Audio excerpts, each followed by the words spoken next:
ರಾಜ್ಯ ಸರ್ಕಾರ ಇವತ್ತು 3 ತಿಂಗಳಾದರೂ ಕೂಡ ಗೃಹಲಕ್ಷ್ಮಿ ಯೋಜನೆಯಲ್ಲಿ ಮಹಿಳೆಯರಿಗೆ ಇನ್ನೂ ದುಡ್ಡನ್ನ ಕೂಡ ಹಾಕಿಲ್ಲ.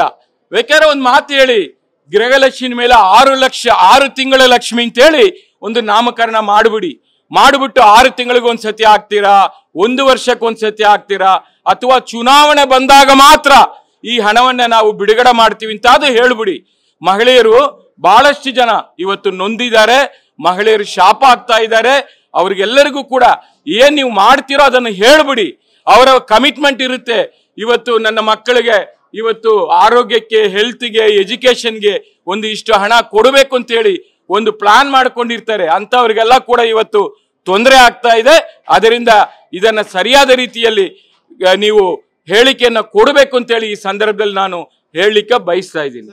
ರಾಜ್ಯ ಸರ್ಕಾರ ಇವತ್ತು 3 ತಿಂಗಳಾದರೂ ಕೂಡ ಗೃಹಲಕ್ಷ್ಮಿ ಯೋಜನೆಯಲ್ಲಿ ಮಹಿಳೆಯರಿಗೆ ಇನ್ನೂ ದುಡ್ಡನ್ನ ಕೂಡ ಹಾಕಿಲ್ಲ.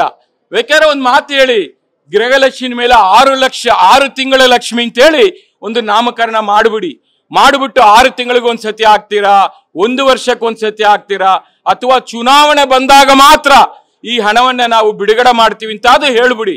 ಮಹಿಳೆಯರು ಬಹಳಷ್ಟು ಜನ ಇವತ್ತು ನೊಂದಿದ್ದಾರೆ, ಮಹಿಳೆಯರು ಶಾಪ ಆಗ್ತಾ ಇದ್ದಾರೆ. ಅವ್ರಿಗೆಲ್ಲರಿಗೂ ಕೂಡ ಏನ್ ನೀವು ಮಾಡ್ತೀರೋ ಅದನ್ನು ಹೇಳ್ಬಿಡಿ. ಅವರ ಕಮಿಟ್ಮೆಂಟ್ ಇರುತ್ತೆ, ಇವತ್ತು ನನ್ನ ಮಕ್ಕಳಿಗೆ ಇವತ್ತು ಆರೋಗ್ಯಕ್ಕೆ, ಹೆಲ್ತ್ಗೆ, ಎಜುಕೇಶನ್ಗೆ ಒಂದು ಇಷ್ಟು ಹಣ ಕೊಡಬೇಕು ಅಂತ ಹೇಳಿ ಒಂದು ಪ್ಲಾನ್ ಮಾಡ್ಕೊಂಡಿರ್ತಾರೆ. ಅಂತವ್ರಿಗೆಲ್ಲ ಕೂಡ ಇವತ್ತು ತೊಂದರೆ ಆಗ್ತಾ ಇದೆ.